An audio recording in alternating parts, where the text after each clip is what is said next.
Hello, and welcome to the Chest Journal's Editor Highlights podcast. Each month, Chest Editor-in-Chief Dr. Peter Mazzone highlights key articles from the current issue of the journal to help clinicians stay informed about new research in the fields of pulmonary, critical care, and sleep medicine. To introduce this month's episode, here is Dr. Peter Mazzone. Thank you for tuning in to the Editor's Highlight podcast for the January 2025 issue of the journal Chest. We have a great lineup of diverse content in this month's issue. Over the next 15 minutes or so, I'll provide a brief overview of key manuscripts published in each of our content areas. And first will be our asthma content area. Obesity-associated asthma can be difficult to manage. In this issue, Sharma and colleagues report findings from a single-center, randomized controlled trial designed to determine if a dietitian-supported weight management program improves asthma control, asthma-related quality of life, and healthcare usage in 36 individuals with difficult-to-treat asthma and obesity. Those in the intervention arm had greater weight loss. It lost around 14 kilograms compared to a gain of 2 kilograms in the control arm, and they had a greater improvement in the asthma quality of life questionnaire. There were no between-group differences in the asthma control questionnaire or in median exacerbation frequency, despite a reduction in the median exacerbation frequency from 4 to 0.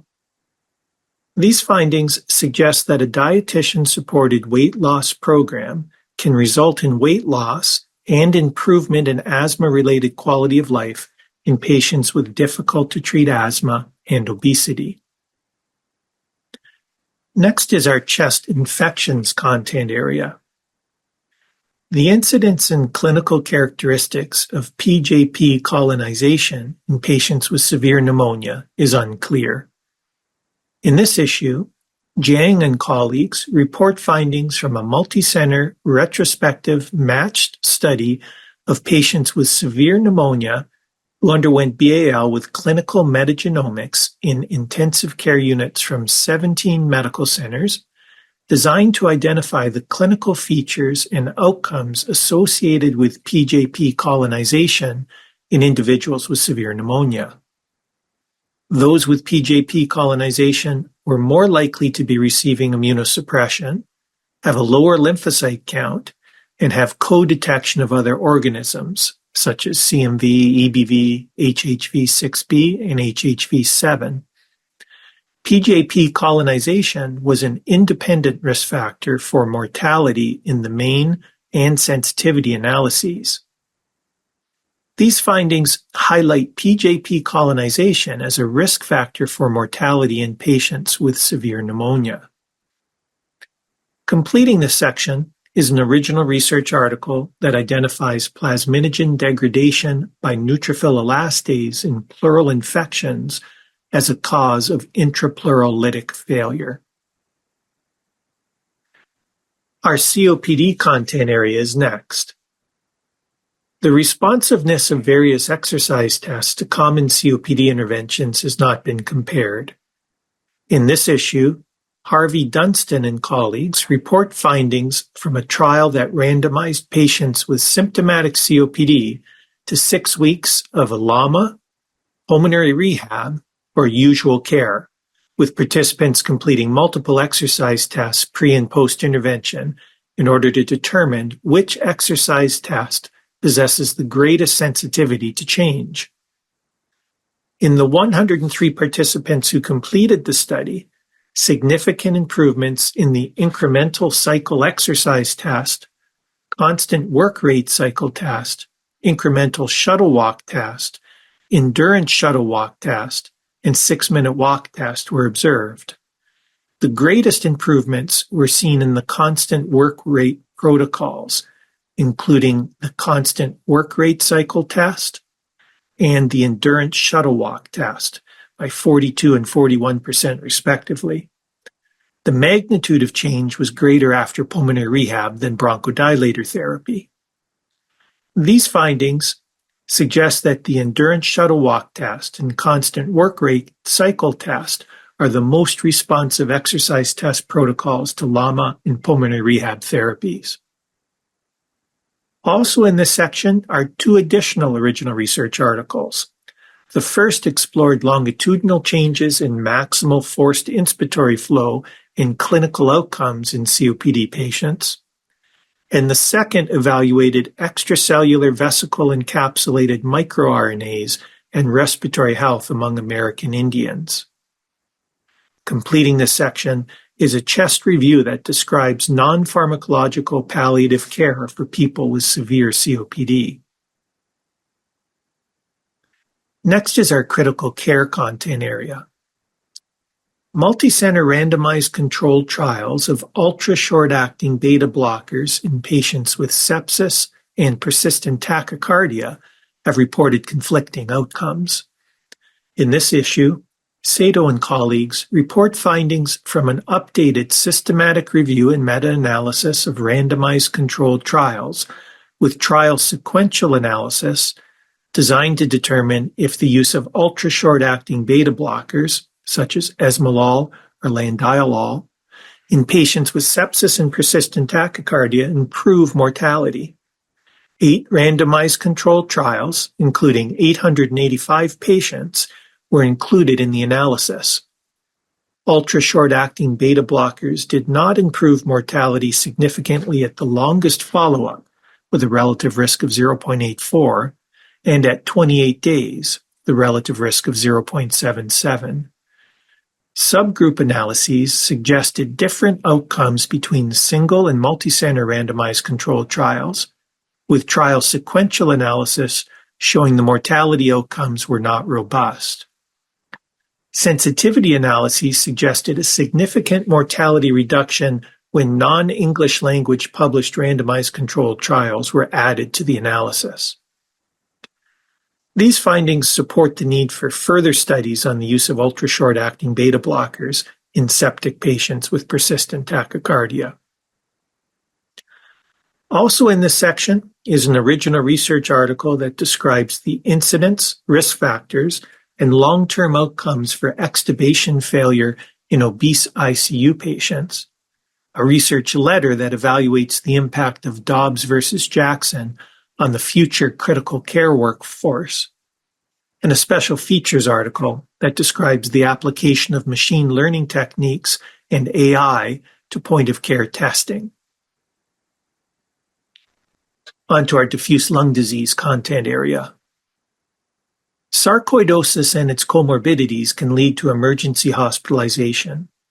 In this issue, Gezengel and colleagues report findings from a retrospective series of 154 patients with sarcoidosis who were emergently hospitalized, designed to determine the reasons for and prognosis of patients with sarcoidosis hospitalized in an emergency. The most common reasons for admission were lower respiratory infections, 21%, acute exacerbations of sarcoidosis, 11%, suspected cardiac sarcoid, 8.4%, and neurosarcoidosis, 7.7%. In-hospital mortality was 3.9%, and 2-year transplant-free survival was 86.8%. The Charleston Comorbidity Index, pulmonary hypertension, and oxygen requirement during hospitalization were associated with poorer outcomes. These findings help identify the reasons for and outcomes from emergent hospitalization in people with sarcoidosis. Completing this section is an original research article that evaluates BAL fluid cellular analysis and radiologic patterns in patients with fibrotic interstitial lung disease, and a research letter that describes a remote emergency multidisciplinary discussion for rapidly progressive interstitial lung disease. On to our education and clinical practice content area. The dynamics of pressure transmission in the upper airways during mechanical insufflation, exsufflation are unclear, as are the relationships among anatomic structure, pressure, and air flow. In this issue, Anderson and colleagues report findings from a cross-sectional study of 10 healthy adults with and without active cough to whom mechanical insufflation/exsufflation was provided, designed to determine if airflow resistance through the upper airway and the larynx can be calculated during mechanical insufflation/exsufflation and how the pressures are transmitted to the trachea. Positive pressures were found to reach the trachea effectively, while negative tracheal pressures during exsufflation were around half of the intended settings. Participant effort influenced tracheal pressures and resistances. Inappropriate laryngeal closure increased translaryngeal resistance during both positive and negative pressures. These findings suggest that airway resistance can be measured during mechanical insufflation/exsufflation, with different transmission dynamics for positive and negative pressures and an influence of participant effort. Completing this section is a special features article that discusses the foundation supporting future assessments of education program outcomes among providers of advanced practice respiratory therapy. Our pulmonary vascular content area is next.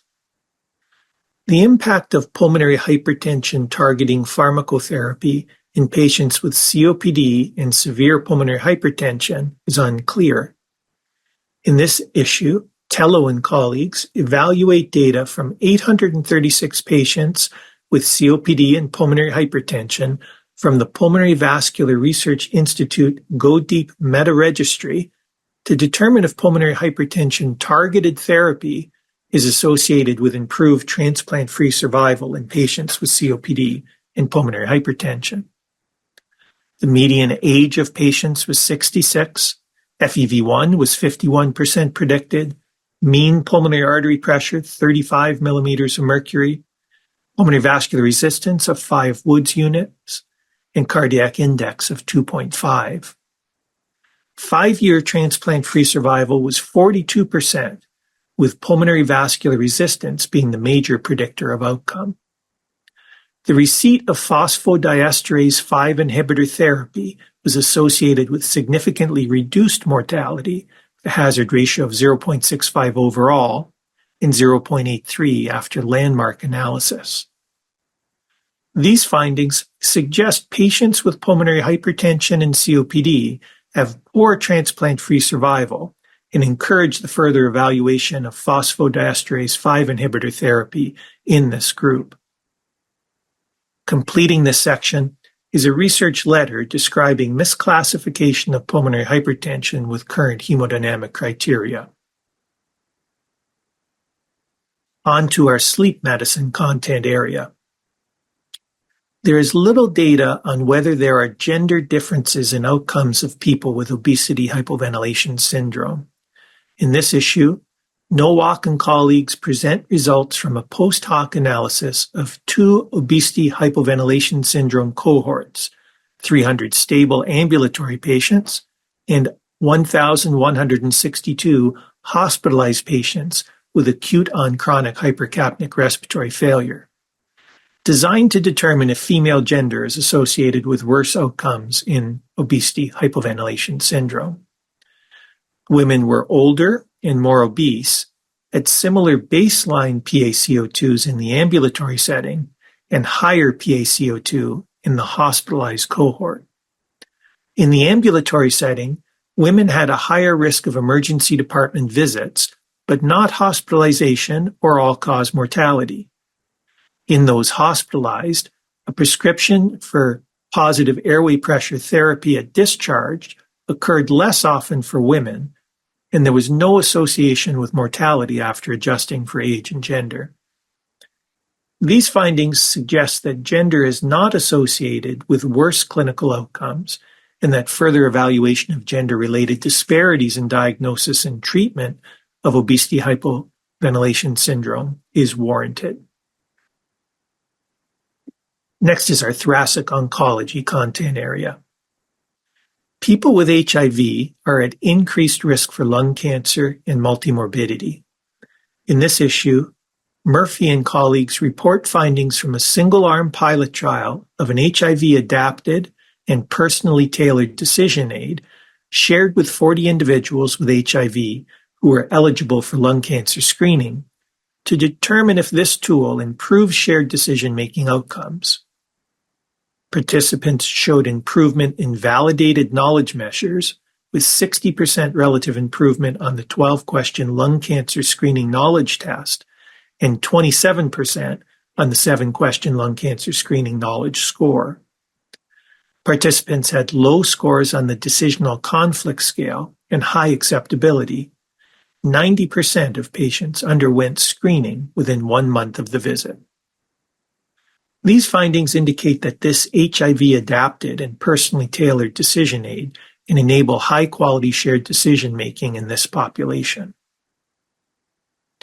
Also in this section is an observational and Mendelian randomization study evaluating the association of hospital-treated infectious diseases and infection burden with the risk of lung cancer. Completing this section is an ACCP guideline on the management of central airway obstruction. I encourage you to read our Humanities in Chest Medicine section, where you'll find an original research article exploring the acceptance of no CPR orders by reframing DNR to beneficial care only, and an exhalations piece titled Attic of Sorrow, as well as our commentary series, where you'll find thoughtful pieces on mucus plugs as therapeutic targets in COPD, the use of beta blockers in COPD, and from our statistical series, a discussion of whether statistical tests are needed to compare training and validation sets for prediction model development. Finally, please review our case series publications for the month, which provide novel and educational cases to help improve your clinical skills. I hope you enjoy reading all the high-quality content available in this month's issue of Chest. As always, I'm grateful to the authors of this work, the reviewers who volunteered their time to improve the quality of these manuscripts, and to our editorial board for guiding everything that we do. Until next month, I hope you enjoy the January issue. Thanks for listening to the Chest Journal's Editor Highlights podcast. You can find the articles mentioned in this podcast and more on chestjournal.org.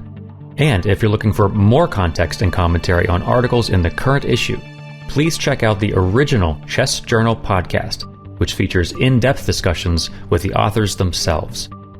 We'll be back again with more Editor's Highlights next month.